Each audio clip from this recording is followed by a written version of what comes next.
Hello and welcome to एकेडू।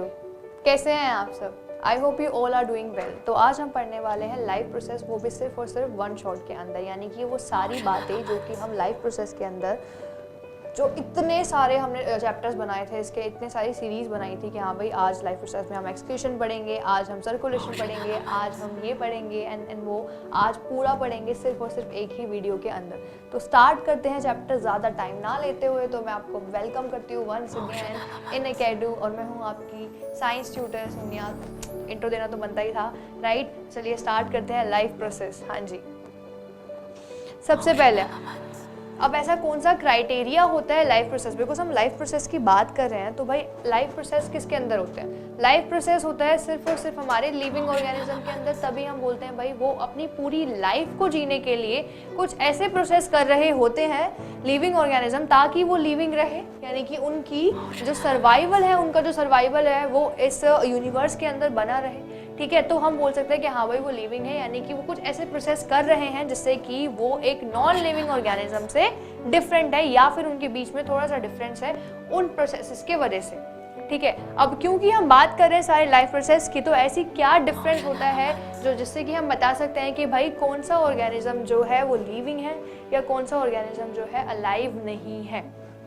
ठीक है, अगर कोई ऑर्गेनिज्म जो है अलाइव है, जिसपे कि हमने पहले भी इतनी सारी बातें की थी कि हाँ भाई अगर वो अलाइव है तो वो मूवमेंट करेगा, ठीक है, उसकी ग्रोथ होगी, प्लस वो सारे हमारे रेस्पिरेशन करेगा, एक्सक्रीशन करेगा, डाइजेशन करेगा, इंजेक्शन करेगा, उसकी ब्रीथिंग चलेगी, उसका सर्कुलेशन चलेगा, हर एक प्रोसेस उसकी बॉडी के अंदर होगी, तो मैं बोल सकती हूँ कि हाँ भाई वो मेरा ऑर्गेनिज्म लिविंग है, यानी कि वो अलाइव है। और अगर ये सारी प्रोसेस जो है किसी भी या फिर एक भी प्रोसेस जो है उस पर्टिकुलर ऑर्गेनिज्म के अंदर नहीं हो पा रही है किसी भी चीज़ की वजह से, तो मैं बोल सकती हूँ कि भाई वो जो है नॉन लिविंग ऑर्गेनिज्म है या फिर अलाइव ऑर्गेनिज्म नहीं है।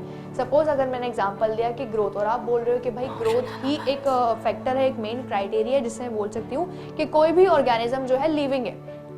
ठीक है, चलो मान लिया कि हाँ भाई ग्रोथ जो है लिविंग ऑर्गेनिज्म में होते हैं, बिकॉज प्लांट जो है ग्रो करते हैं, हमारे एनिमल्स भी जो है ग्रो करते हैं, हर एक स्पीशीज जो है ग्रो करते हैं, वो चाहे माइक्रो ऑर्गेनिज्म ही क्यों ना हो। बट क्या और कोई ऑर्गेनिज्म ग्रो नहीं करते? क्या माउंटेन ग्रो नहीं करते? अब वो चाहे थोड़े थोड़े टुकड़े मिल मिल के ही माउंटेन बन रहे हो, क्या सैंड के जो वो होते हैं पहाड़, वो ग्रो नहीं करते? क्या लेक अपने जो एरिया है उनको बढ़ाते नहीं है? तो क्या ये भी सारे लिविंग ऑर्गेनिजम्स हो गए? नहीं ना, ये तो सारी अलाइव चीजें नहीं है, राइट? ये तो सारी नॉन लिविंग है, सारी डेड चीजें हैं, सारी नेचर से नेचर से मिली है।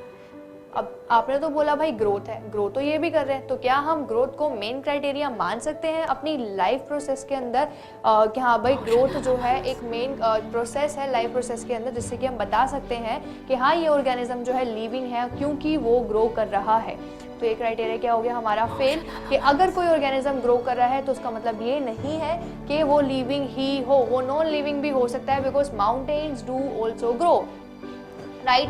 एंड अगर हम बात करते हैं कि भाई मूवमेंट, जैसे कि आपने कहा कि हाँ भाई अगर कोई चीज़ मूव कर रही है तो वो लिविंग होगी। अगेन ये प्रॉब्लम, अरे यार मूव तो हवा चलने पर कपड़े भी करते हैं, अब क्या वो लिविंग है? नहीं ना। तो मूवमेंट और ग्रोथ हमने हटा दिया था उस क्राइटेरिया में से कि लिविंग प्रोसेस के लिए अगर कोई ऑर्गेनिज्म जो है लिविंग है और कोई जो है नॉन लिविंग है, तो उसके अंदर हमें दो क्राइटेरिया नहीं लेंगे। प्लस रिप्रोडक्शन भी हमने क्राइटेरिया हटा दिया था, बिकॉज बहुत सारे ऑर्गेनिज्म ऐसे होते हैं बच्चा जो इनफर्टाइल होते हैं, बहुत सारे ह्यूमन बीइंग भी ऐसे होते हैं जो कि रिप्रोड्यूस नहीं कर पाते हैं because of some issues, because of some hormonal changes, या फिर कोई भी इंटरनल प्रॉब्लम, या फिर कोई भी इंटरनल जो ऑर्गन है उनका काम ना कर रहा हो, उसकी वजह से वो इनफर्टाइल हो सकते हैं। बट इस केस के अंदर हम ये नहीं बोलेंगे कि वो जो है नॉन लिविंग है, वो एक लिविंग ऑर्गेनिज्म ही है, सिंपल इज दैट। तो इसलिए हम क्या बोलेंगे, रिप्रोडक्शन भी हमारे लिए एक लिविंग और नॉन लिविंग थिंग के बीच में डिस्टिंग्विश करने का कोई भी फैक्टर नहीं है, राइट? ये सब हमने बता दिया था कि हाँ भाई जितने भी हमारी क्लासेस हुए थे इस चैप्टर के ऊपर, कि हाँ भाई क्या होता है लिविंग, क्या होता है हमारा नॉन लिविंग, और क्या क्या क्राइटेरियाज होते हैं जिनके बेसिस पे हम जो है डिफ्रेंशिएट कर सकते हैं लिविंग और नॉन लिविंग के बीच में, राइट? अब हम देखते हैं कि हाँ भाई इस स्लाइड्स में मैंने क्या लिखा है। ठीक है, आगे बढ़ते हैं। बाकी जितने भी सारे प्रोसेस, सपोज ब्रीदिंग हो गया, अब ब्रीदिंग कोई भी इंसान नहीं कर सकता ना, ब्रीदिंग सिर्फ कौन करेगा? इनटेक ऑफ ऑक्सीजन एंड फिर बाहर एक्सहेल करना कार्बन डाइऑक्साइड को, इनहेल करना ऑक्सीजन, एक्सहेल करना। अब ये जो प्रोसेस चल रही है एक रिपीटिवली साइकिल के अंदर, ये तो सिर्फ लिविंग ऑर्गेनिज्म ही कर रहे हैं। राइट। ये तो कोई नॉन लिविंग कर नहीं रहा कि हाँ भाई उसके अंदर हवा जा रही है, फिर हवा प्योर होके वापस जो है बाहर वो डाल रहा है, राइट। ऐसी प्रोसेस तो नॉन लिविंग ऑर्गेनिज्म के अंदर देखने को नहीं मिलती है। दैट मीन्स जो ब्रीदिंग है, जो रेस्पिरेशन है, दैट मीन्स जिससे जो ब्रीदिंग से हमें ऑक्सीजन मिली, हम वहाँ पे हमारे स्टमक के अंदर या फिर हमारी पूरी बॉडी के अंदर क्या करेंगे, कुछ ऐसी रिएक्शंस करेंगे जिससे हमें एनर्जी मिले। बिकॉज अगर ऑक्सीजन नहीं है तो हमारे बॉडी के अंदर जो ऑक्सीडेशन या रिडक्शन रिएक्शंस होते हैं वो नहीं होंगे, और अगर वहाँ पर ऑक्सीडेशन या रिडक्शन रिएक्शंस नहीं हो रहे बच्चा, तो वहाँ पर एनर्जी रिलीज नहीं होगी। जिस भी हमने चाहे कोई सा भी खाना खाया हो, चाहे कितना भी प्रोटीन शेक बनाए जा रहे हो, भाई जिम में जाने के बाद प्रोटीन शेक पी रहे हैं, कुछ भी खा रहे हैं, कितनी भी सप्लीमेंट्स ले रहे हैं, बट अगर ऑक्सीजन जो है सफिशिएंट मात्रा में नहीं है हमारे बॉडी के अंदर, तो वो रिएक्शन नहीं होगी और हमें एनर्जी जो है प्रोवाइड नहीं हो सकती है उन पूरे सप्लीमेंट से या फिर उन सारे फूड से जो हमने इनटेक करे हैं। तो ऑक्सीजन बहुत ज़्यादा वाइटल रोल जो है प्ले करती है, और इस पूरी प्रोसेस को हम जो रेस्पिरेशन कहते हैं कि हाँ भाई ऑक्सीजन की प्रेजेंस में जो ये रिएक्शंस हो रही है जिससे हमें एनर्जी मिलती है, या फिर breakdown of a glucose in the presence of oxygen is called the respiration. ठीक है, और रेस्पिरेशन में ब्रीदिंग भी इन्वॉल्व होते हैं, बिकॉज ब्रीदिंग ही एक फर्स्ट स्टेप है रेस्पिरेशन का, क्योंकि ऑक्सीजन आ ही वहीं से रही है।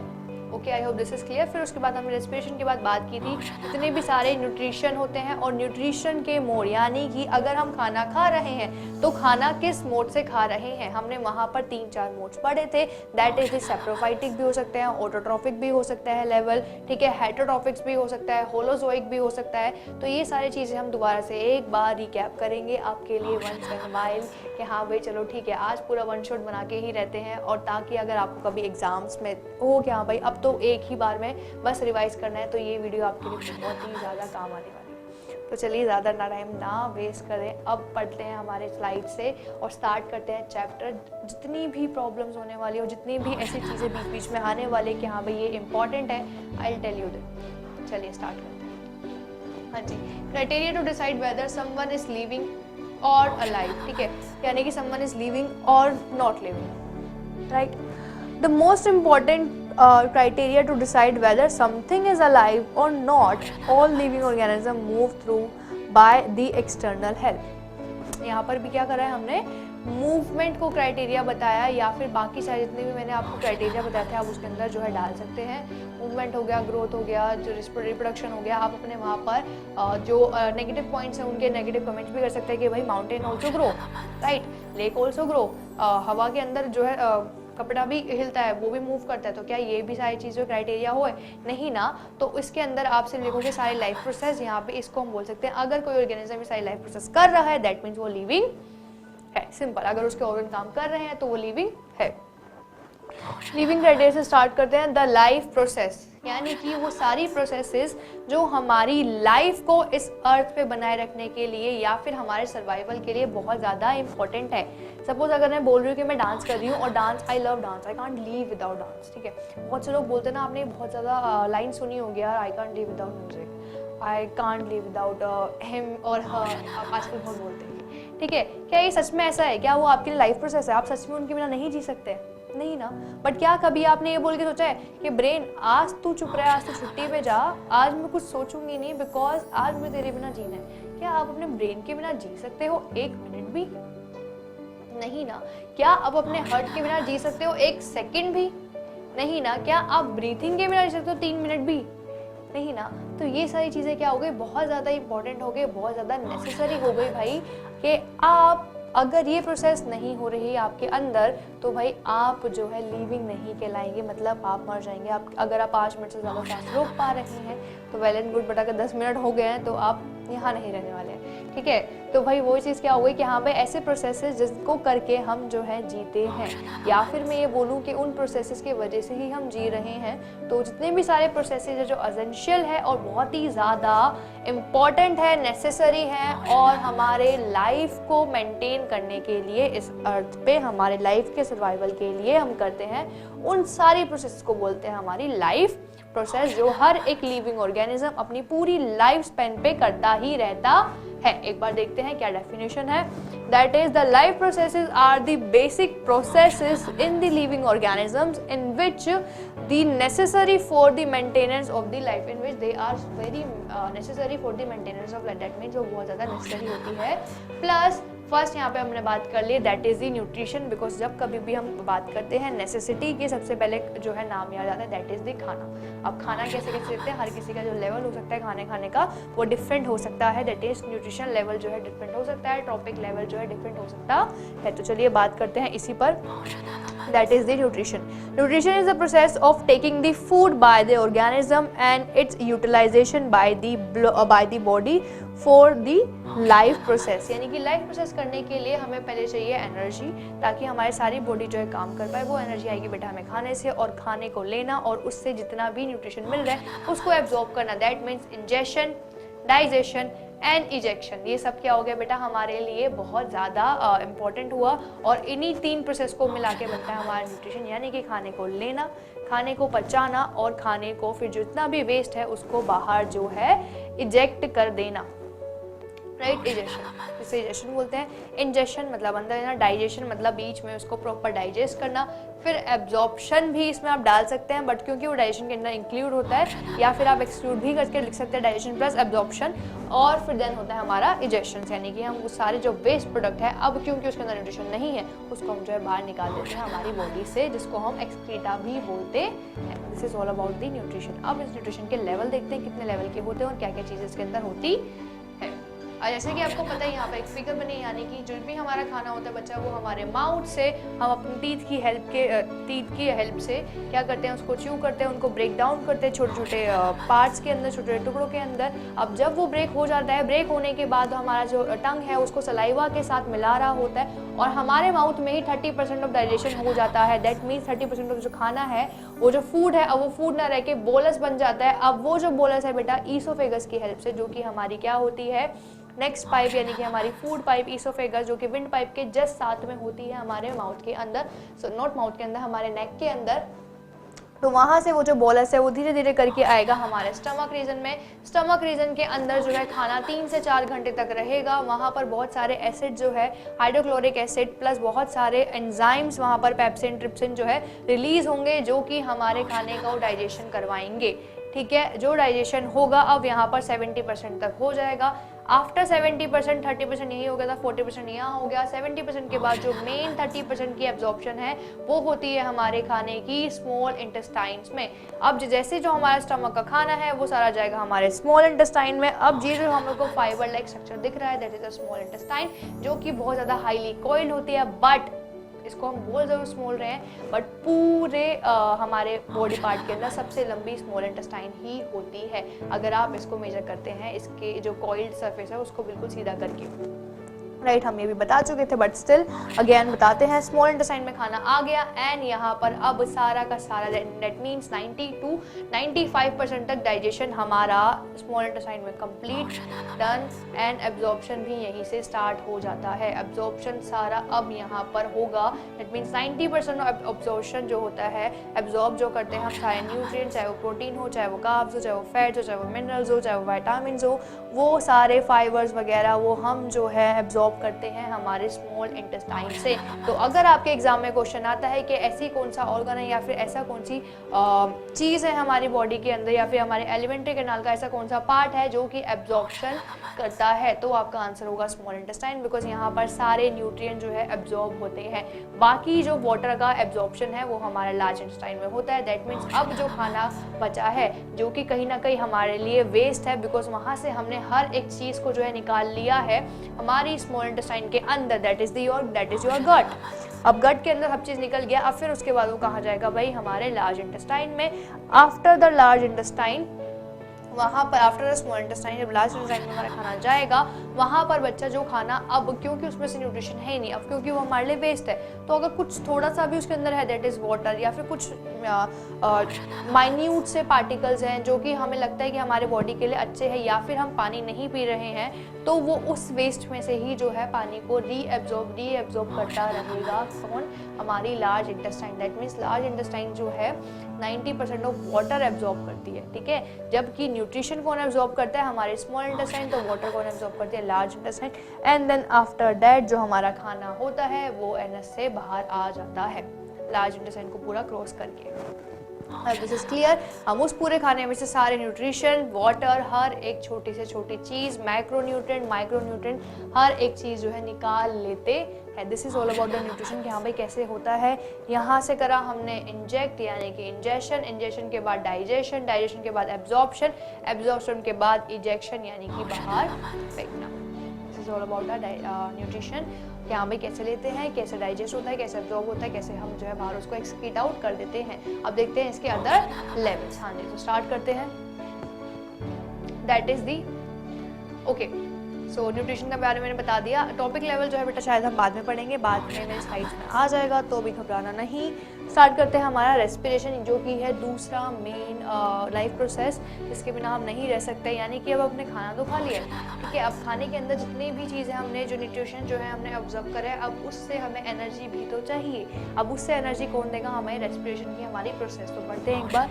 That is respiration is the process in which the food is burnt the cell of the body with the help of the oxygen and release the energy. As I told you कि भाई अब क्या होगा, अब खाना तो खा लिया है, ग्लूकोज तो है हमारे बॉडी में, बट उस ग्लूकोज को तोड़ना भी तो है, एनर्जी भी तो लेनी है, विटामिन निकालनी है, प्रोटीन्स निकालनी है, कार्ब्स निकालनी है, ठीक है। अब वो सब है हमारी बॉडी के अंदर, एब्जॉर्ब हो गया है। एंड आफ्टर एब्जॉर्प्शन अब क्या होगा? रेस्पिरेशन जो है रोल प्ले करेगी। दैट मीन्स अब इन द प्रेजेंस ऑफ ऑक्सीजन, अब जो हमारा जितना भी खाना हमने एब्जॉर्ब करा है, अब वो क्या होगा बेटा?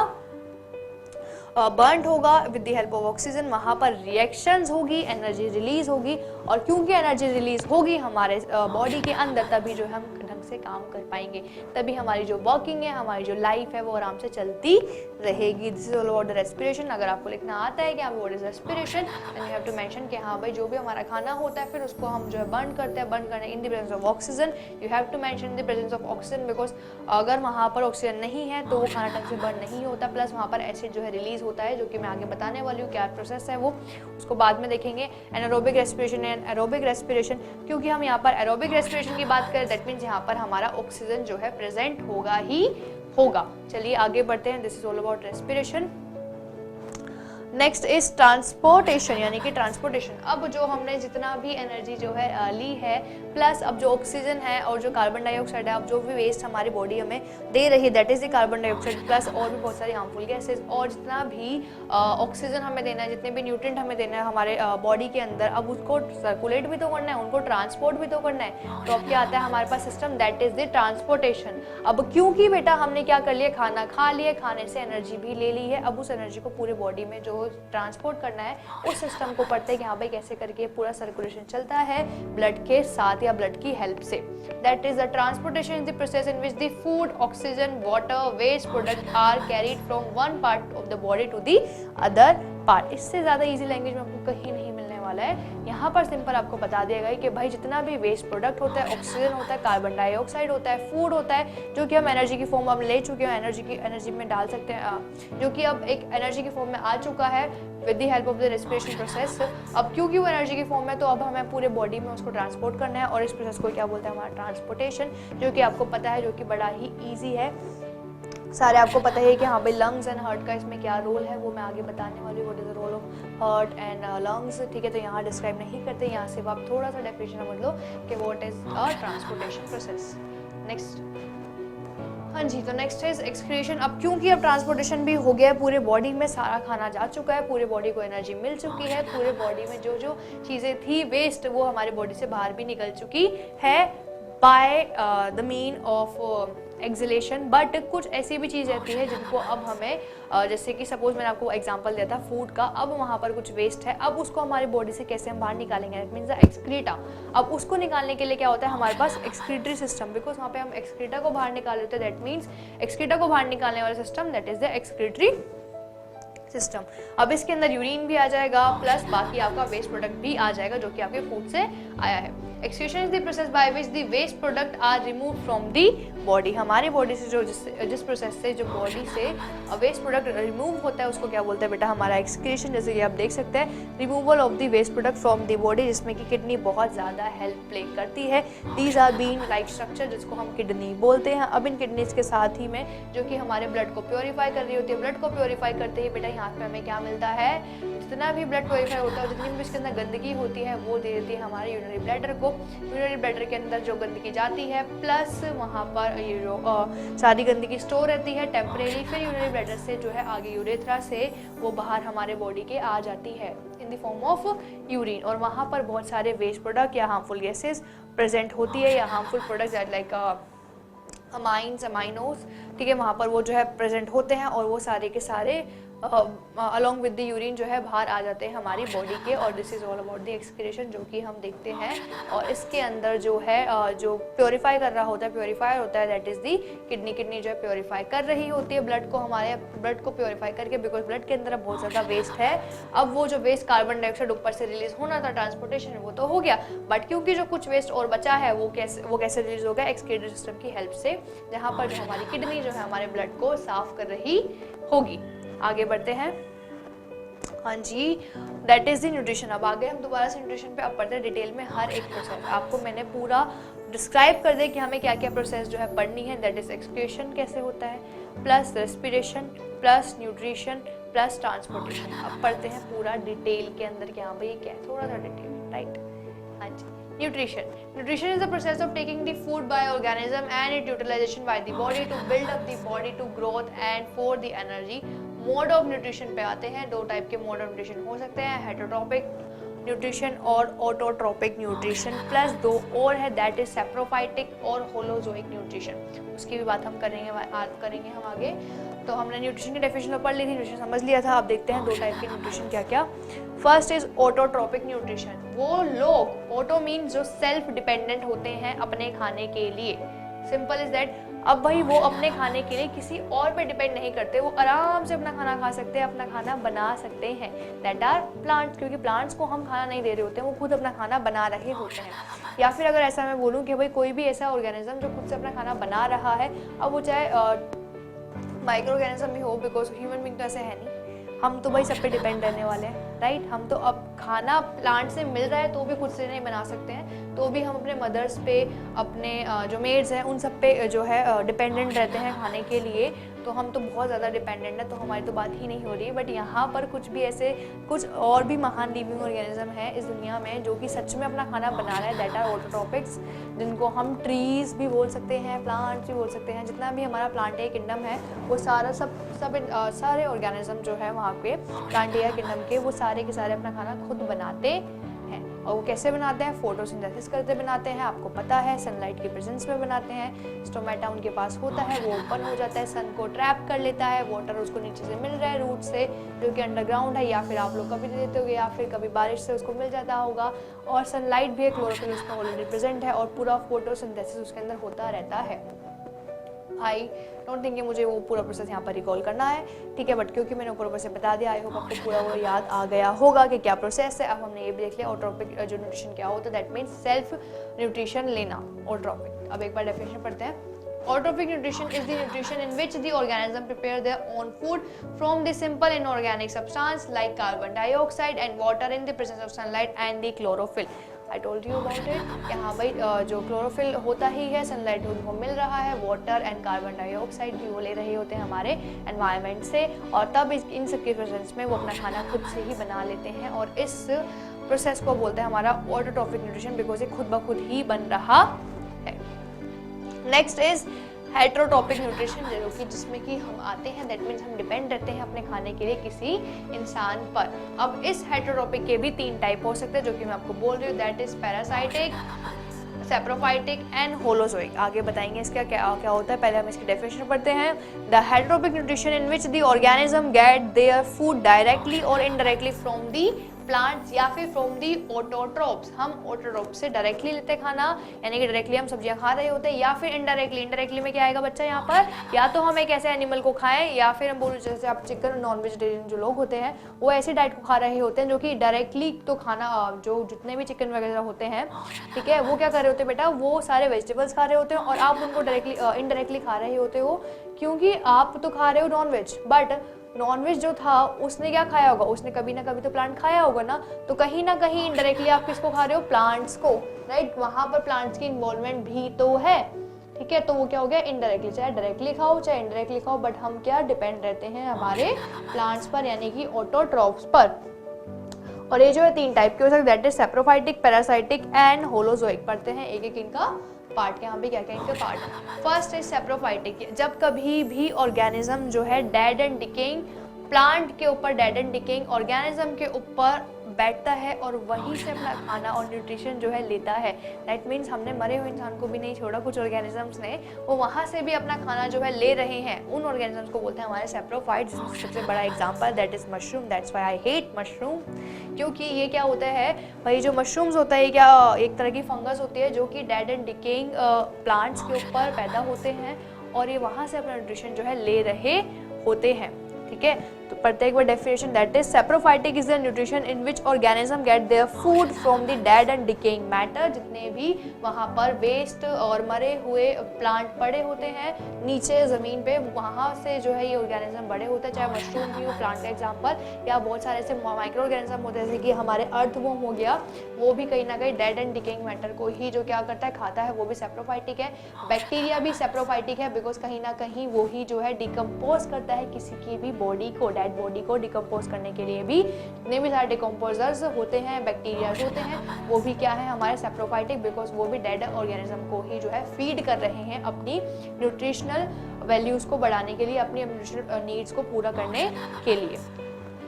Plus they break down the food material outside their body and they then observe, that is mushroom, yeast, इन सब के एग्जांपल्स है। अब इसलिए ज़्यादा बताने की ज़रूरत नहीं है, बस ये डेड एंड डिकेइंग मैटर्स को खाते हैं और वहाँ से अपना न्यूट्रिशन जो है पूरा करते हैं। Next is the parasitic nutrition. ठीक है, पैरासाइटिक मतलब कि भाई वो अब एक लिविंग ऑर्गेनिज्म को खाएंगे। ठीक है, सेप्रोफाइटिक में किसको खा रहे थे, वो डेड मैटर को, हम अब पैरासाइटिक में खाएंगे वो एक लिविंग ऑर्गेनिज्म को। अब पैरासाइटिक में भी 2 टाइप के हो सकते हैं। ठीक है, जिस ऑर्गेनिज्म को बेटा वो पैरासाइट खाएगा उसको बोलेंगे host.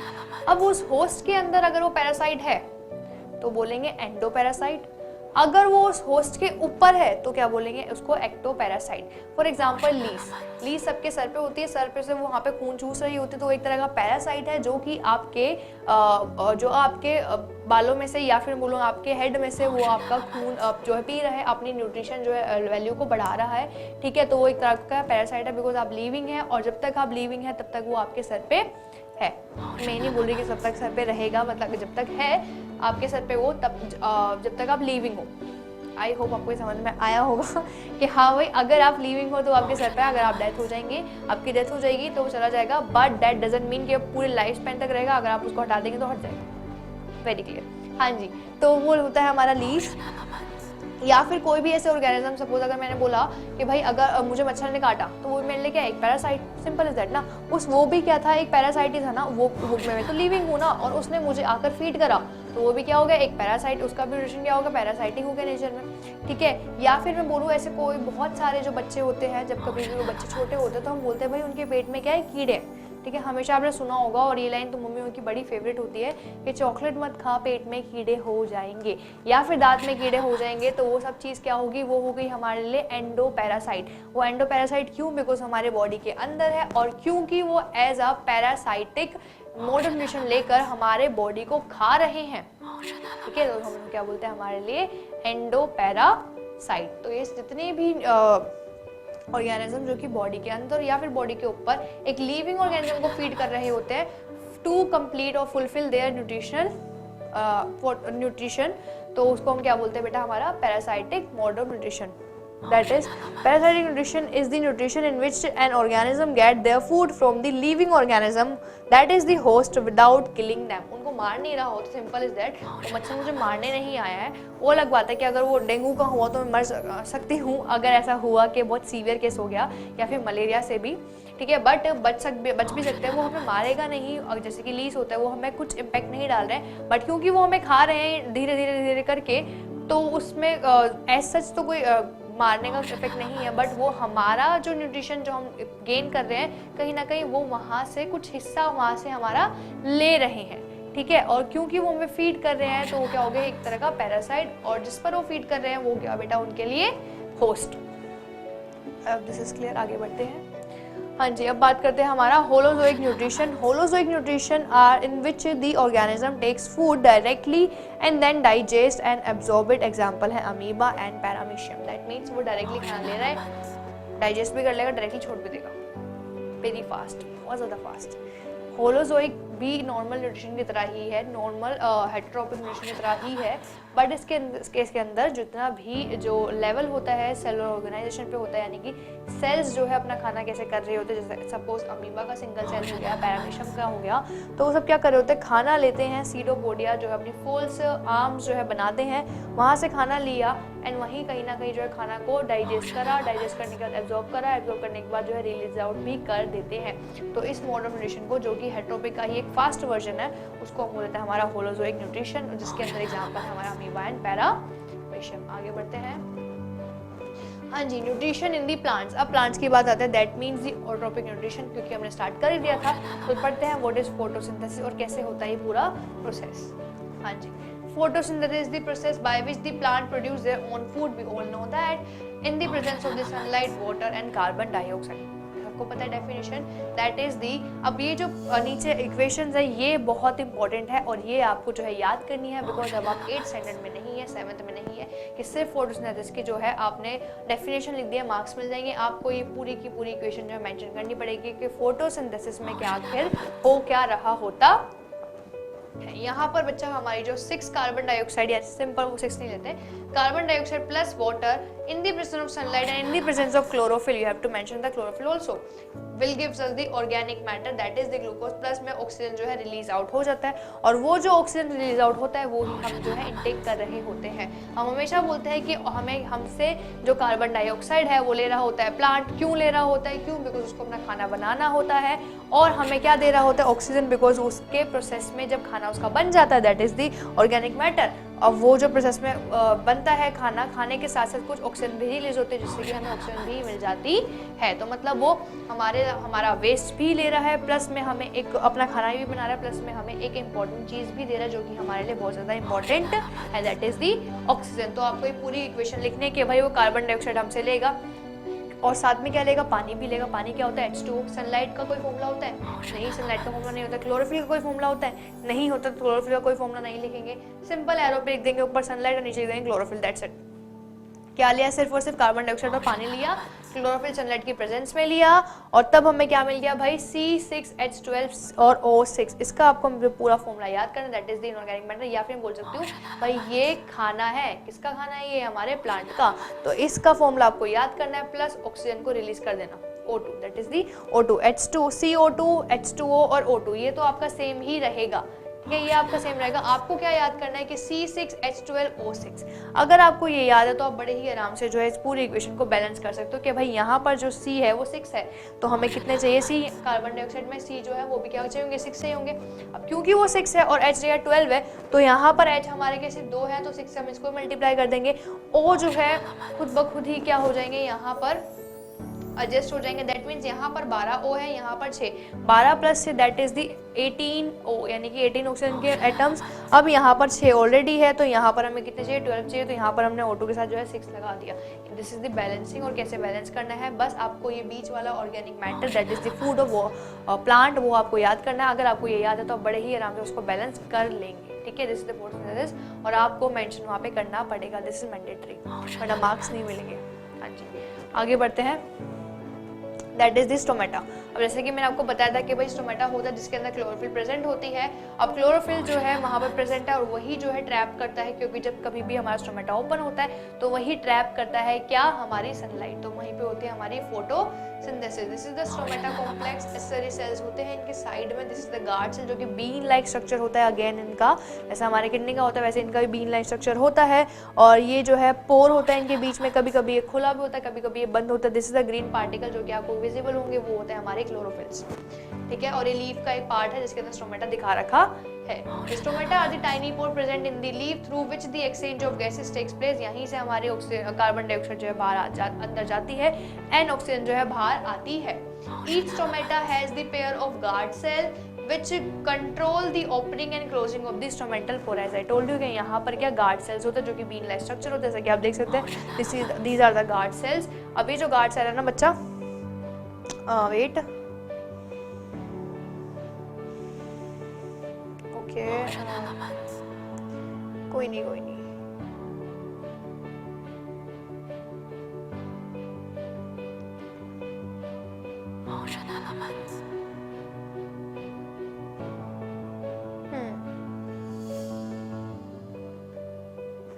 These are the guard cells, ठीक है।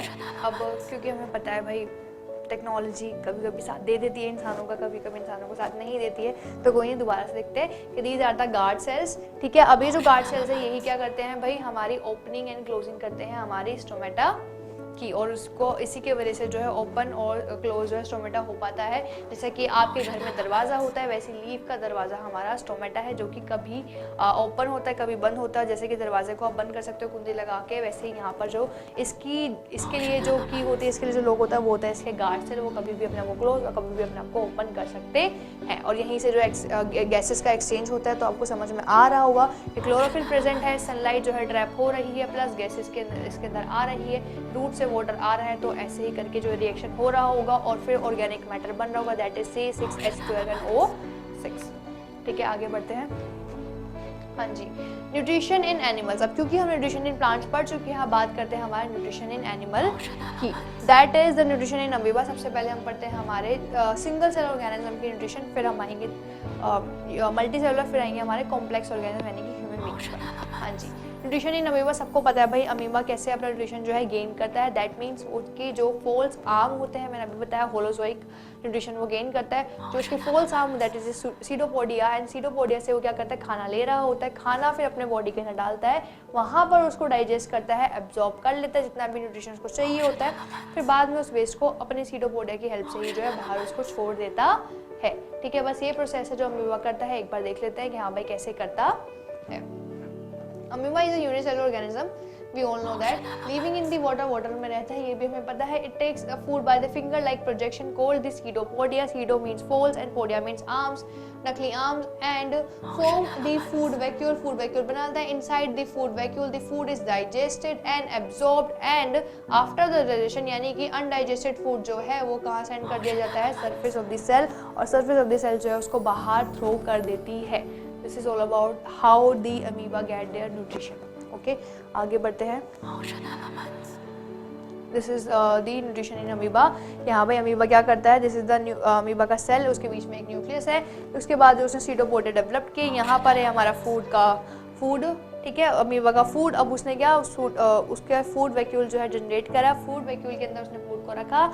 आफ्टर डाइजेशन एंड एब्जॉर्प्शन जो है फूड वैक्यूल को दोबारा से वो सेल की तरह ले जाएगा और उसको बाहर जो है रिलीज आउट कर देगा। That's it.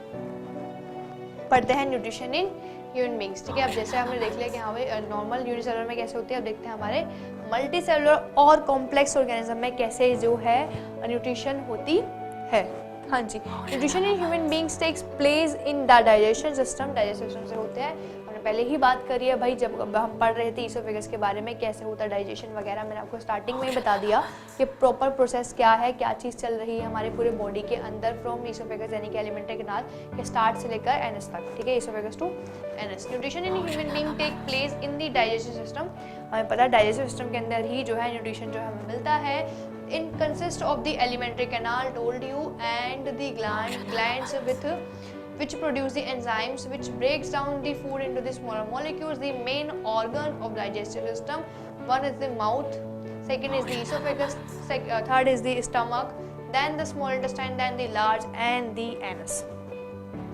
तो पूरा प्रोसेस आपको पूरा लिखना पड़ेगा कि हाँ भाई जो मैंने आपको बताया था कि कैसे करके जो है ईसोफेगस से एनस तक पूरी प्रोसेस चल रही होती है। जो हमारा खाना होता है वो बोलस से, माउथ से बोलस के फॉर्म में जाता है, माउथ में तो खाने के फॉर्म में आता है, फूड के फॉर्म में, फिर बोलस के फॉर्म में स्टमक में जाता है with the help of the oesophagus. Oesophagus वहाँ पर कॉन्ट्रैक्शन और रिलैक्सेशन कर रही होती है, दैट मीन्स वो एकदम से नहीं जाता, बिकॉज आप कभी भी खाना खाते हैं तो आपको ये फील नहीं होता है कि बेटा आपने एकदम से खाना खाया, वो एकदम से नीचे चला गया।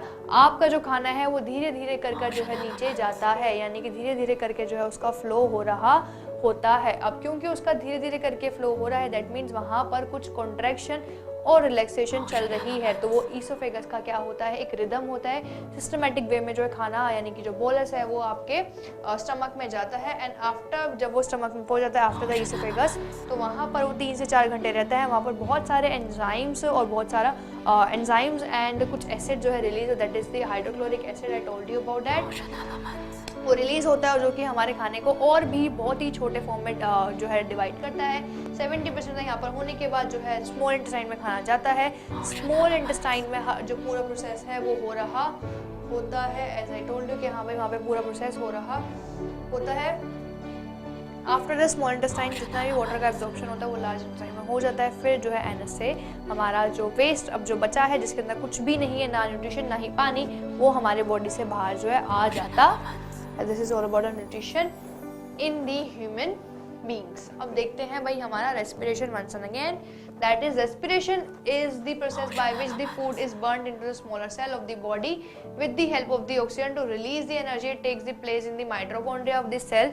That means अब ये जो respiration की हमने बात की थी, सिर्फ definition पढ़ी थी, अब ये जो respiration होता है बेटा ये mitochondria में होता है, because mitochondria is the power house of the cell, क्योंकि वहीं पर जो है energy store होती है। और अगर जहाँ जिस प्रोसेस से हमें energy मिल रही है और वहाँ पर उसका स्टोरिंग मटेरियल ही ना हो तो वो बात क्या, कुछ जमी नहीं, तो इसलिए जो माइटोकॉन्ड्रिया है वहीं पर क्या होती है बेटा हमारी रेस्पिरेशन। अब आपको पता चलेगा क्यों, तभी हमारे माइटोकॉन्ड्रिया को क्या बोलते हैं, हमारा power house of the cell, because वहीं पर एनर्जी स्टोर होती है, बिकॉज रेस्पिरेशन ही वहीं पर हो रही होती है। It takes place in mitochondria of the cell. The energy released used in the form of ATP. We all know that ATP की फॉर्म में जो है हमारा एनर्जी जो है फॉर्म होती है और रिलीज होती है। The energy release in the use करते हैं हम एडीपी की मॉलिक्यूल्स में। From the ADP molecules and inorganic phosphate the energy is stored in the cell in the form of ATP molecules, and when the energy is needed the ATP is broken down and presence of the water to form the ADP and energy is released। हाँ जी, इसने बोला है कि ATP की form में हमारी energy बनती ज़रूर है, स्टोर भी एटीपी की फॉर्म में होती है माइटोकॉन्ड्रिया में, बट जो हम एनर्जी यूज़ करते हैं जो कि हमारी बॉडी की रिक्वायरमेंट होती है बच्चा, वो होती है हमारे लिए एडीपी ना कि एटीपी। तो वहाँ से हम जो ट्रिपल फॉस्फेट होता है उस ट्रिपल फॉस्फेट में से एक फॉस्फेट को हटा देते हैं by the reaction with the water, और उसमें से जब फॉस्फेट जो है हट जाता है तो वहाँ पे डबल फॉस्फेट रह जाता है, दैट इज द एडीपी। अब ये जो एडीपी है वो हमारी जो बॉडी है वो लेती है, यानी कि बॉडी जो है रिक्वायर करती है, वो होता है हमारा एडीपी ना कि एटीपी। एटीपी की फॉर्म पे ज़रूर माइटोकॉन्ड्रिया के अंदर एनर्जी जो है स्टोर रहती है, बट जो एनर्जी हम यूज़ करते हैं that is in the form of ADP. आगे बढ़ते हैं। हाँ जी, break down of the glucose by the various pathways. As I told you कि भाई हमारे जो बॉडी है वहाँ पर दो टाइप की जो है रिएक्शंस होते हैं, that is the aerobic respiration and the anaerobic respiration, यानी कि respiration in the presence of oxygen and respiration in the absence of oxygen. जब कभी भी वहाँ पर हमारे बॉडी में जो ग्लूकोज है उसका ब्रेक डाउन हो रहा होगा और वहाँ पर जो है बेटा ऑक्सीजन नहीं होगी तो क्या होगी, एक एरोबिक रेस्पिरेशन होगी। दैट मीन्स वहाँ पर जो खाना रिलीज होगा वहाँ पर कुछ एसिड भी प्रोड्यूस होगा, राइट। जब कभी भी एनर्जी वहाँ से मिलेगी तो वहाँ पर कुछ एसिड भी प्रोड्यूस होगा, बट अगर वहाँ पे ऑक्सीजन है तो वहाँ पर कोई एसिड प्रोड्यूस नहीं होगा, वहाँ पर सिर्फ और सिर्फ हमें एनर्जी जो है मिल जाएगी। एक बार देखते हैं क्या लिखा है इस पे।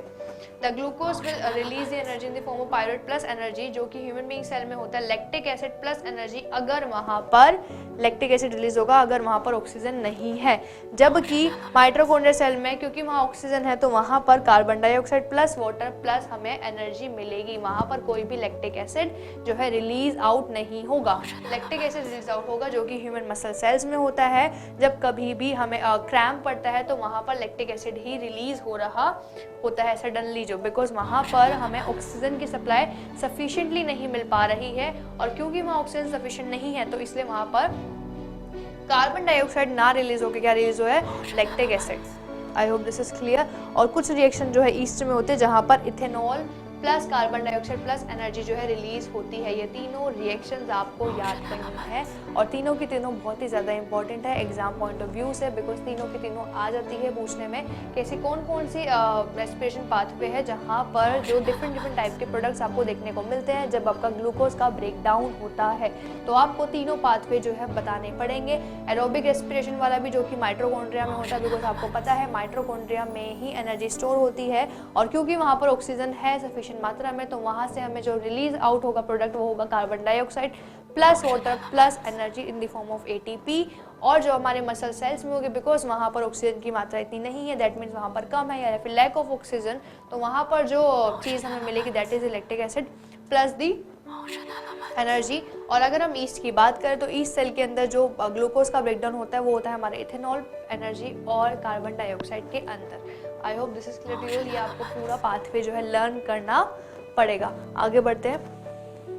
That is the respiration in the human beings. अब हमने पूरा न्यूट्रिशन देख लिया, फोटोसिंथेसिस देख लिया, न्यूट्रिशन के सारे मोड्स देख लिए, ठीक है। अब हम देखते हैं कि हाँ भाई रेस्पिरेशन कैसे होती है, थोड़ा डीपली डेफिनेशन तो पढ़ लिए, एक बार अगेन देखते हैं। The main organ of the respiratory system are the nostrils, nasal cavity, pharynx, larynx, trachea, bronchi, bronchioles, lungs and diaphragm.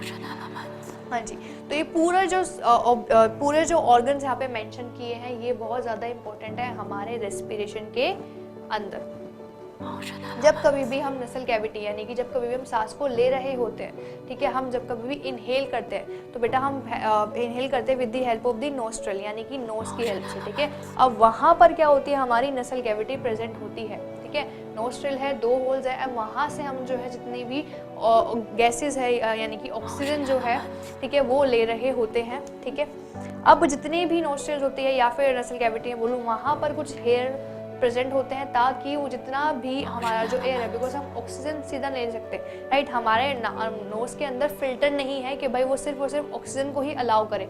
हम मिक्सर ऑफ जो गैसेस होता है यानी कि जो गैसेस के अंदर जो एयर होता है which is a mixture of gases, हम उसको इनटेक कर रहे होते हैं। अब उसके अंदर बहुत सारे ऐसे पार्टिकल्स भी होते हैं जो कि हमारे लिए बहुत ज़्यादा हार्मफुल है, या फिर कुछ ऐसे पार्टिकल जो डस्ट के हैं, या फिर कुछ ऐसे माइक्रो ऑर्गेनिज्म जो कि हमारे लिए इंपॉर्टेंट नहीं है, या फिर ऐसी कोई बेकार सी गैसेस, तो वो कहीं ना कहीं ट्रैप हो जाती है हमारे उस नोज के अंदर जो प्रेजेंट है हेयर्स।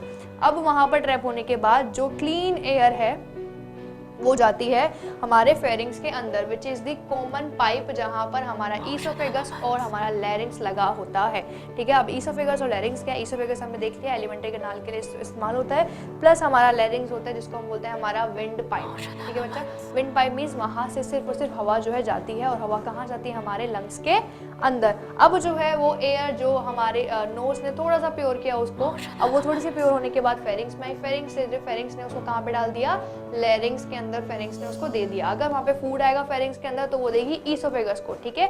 अगर हमारे फेरिंग्स के अंदर फूड आएगा तो वो ईसोफेगस को देगी, पर अगर हवा आएगी यानी कि एयर आएगी तो वो देगी हमारे लैरिंग्स को। इस दोनों पाथवे जो है साथ में चलते हैं, इस दोनों पाइप्स हैं वो भी साथ में है, बट क्योंकि इन दोनों के फंक्शन अलग है तो इनकी ओरिएंटेशन भी अलग अलग है, बट कॉमन चीज क्या है इनके बीच में, दैट इज दी फेरिंग्स।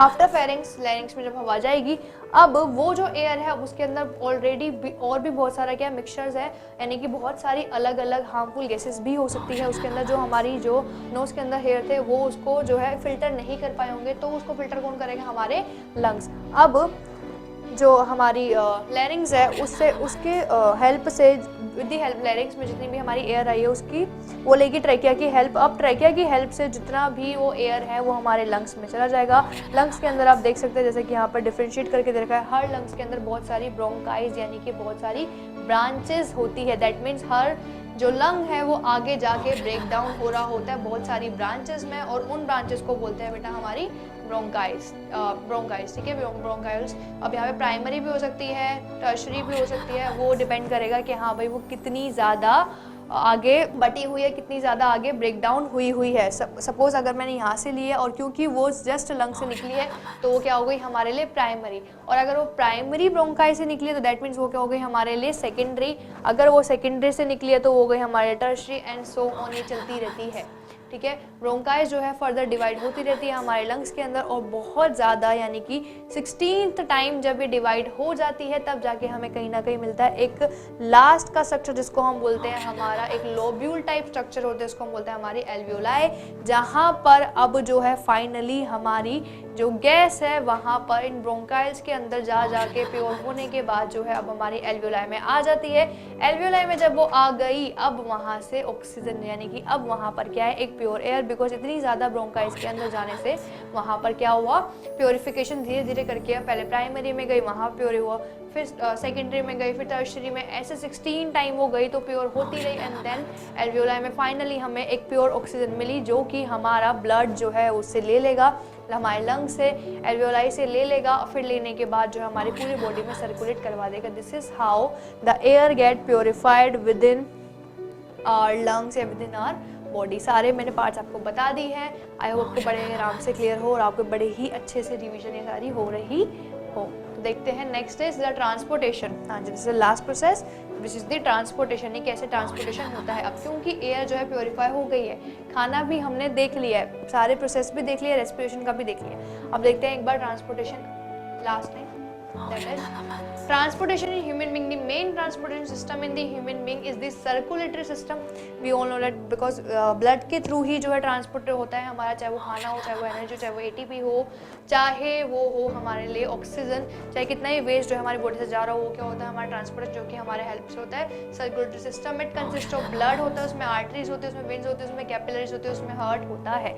तो एक बार इसको देखते हैं फिर खत्म करते हैं हमारा वन शॉट। हाँ जी, this is the working of heart, यानी कि जब कभी भी हमारे हार्ट पे, ठीक है डायग्राम में बाद में आता है, जब कभी भी बेटा हमारे हार्ट में जो है जब कभी भी हमारे हार्ट में जो है खून आता है, यानी कि वो जो एयर है, ठीक है, तो हमारे हार्ट में दो टाइप से, यानी कि दो वेसल से जो है ब्लड आता है। अब जो ब्लड है वो ऑक्सीजनेटेड भी हो सकता है, ठीक है, यानी कि साफ ब्लड भी हो सकता है, एंड ब्लड जो है डीऑक्सीजनेटेड भी हो सकता है, दैट मीन्स गंदा खून भी हो सकता है।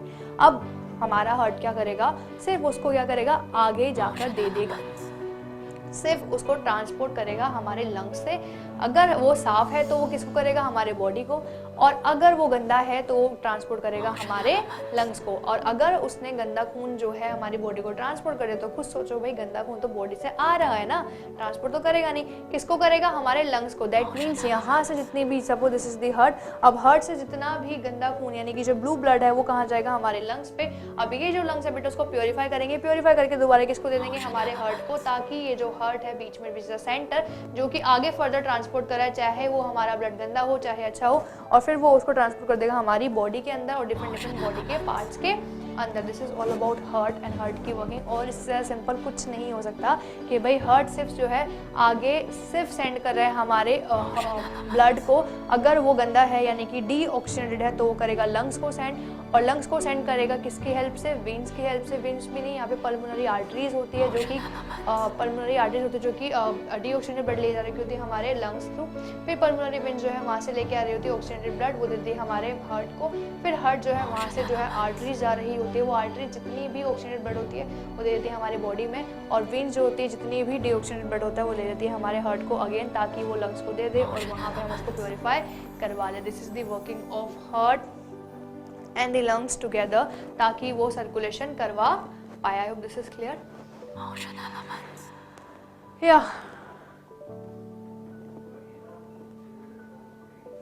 Last is excretion in the human beings. The excretory system consists of a pair of kidney, a pair of ureter, urinary bladder, urethra and each kidney। वहाँ पर मैं आपको समझाना रह गया था कि यहाँ पे किडनी का जो मैंने आपको समझाया था, क्लियर किया था, और डायग्राम बस वहाँ पर मैंने मेंशन नहीं किया था कि कौन कौन से पार्ट्स, तो बस वो पार्ट्स यहाँ पे मेंशन दैट आर कि हाँ भाई यूरिनरी ब्लैडर्स होता है, किडनीज होती है, ब्लैडर में जाता है, फिर यूथरा में जाता है, फिर यूथरा से जो है आगे रिलीज आउट हो जाता है। यहाँ पर एक और बात है जो कि आपको ध्यान देनी पड़ेगी, दैट इज द नेफ्रॉन, जो कि एक बेसिक फंक्शनल यूनिट होती है, स्ट्रक्चरल फंक्शनल यूनिट होती है हमारी किडनी की। यानी किडनी के अंदर ऐसे कौन से सेल्स होते हैं जो कि, या फिर हम बोलो ऐसा कौन सा मेन पार्ट होता है किडनी का जो कि फिल्टर कर रहा होता है हमारे ब्लड को, दैट आर दी नेफ्रॉन। यानी कि हजारों या लाखों की संख्या में हमारे किडनी के अंदर नेफ्रॉन सेल्स होते हैं जो कि हमारे ब्लड को प्योरीफाई कर रहे होते हैं। This is all about this chapter. तो अभी ख़त्म करते हैं हमारा ये चैप्टर, हमारा ये वन शॉट। आई होप आपको बड़े ही आराम से सारा का सारा जो है क्लियर हो गया होगा, सारी प्रोसेसेस एंड हर प्रोसेस के अंदर क्या क्या चीज़ें हैं वो मैंने आपको बड़े ही इजीली एंड बड़े ही प्यार से समझा दी। मिलते हैं अपने नेक्स्ट वन शॉट वीडियोज़ में, तब तक के लिए take care all and bye bye.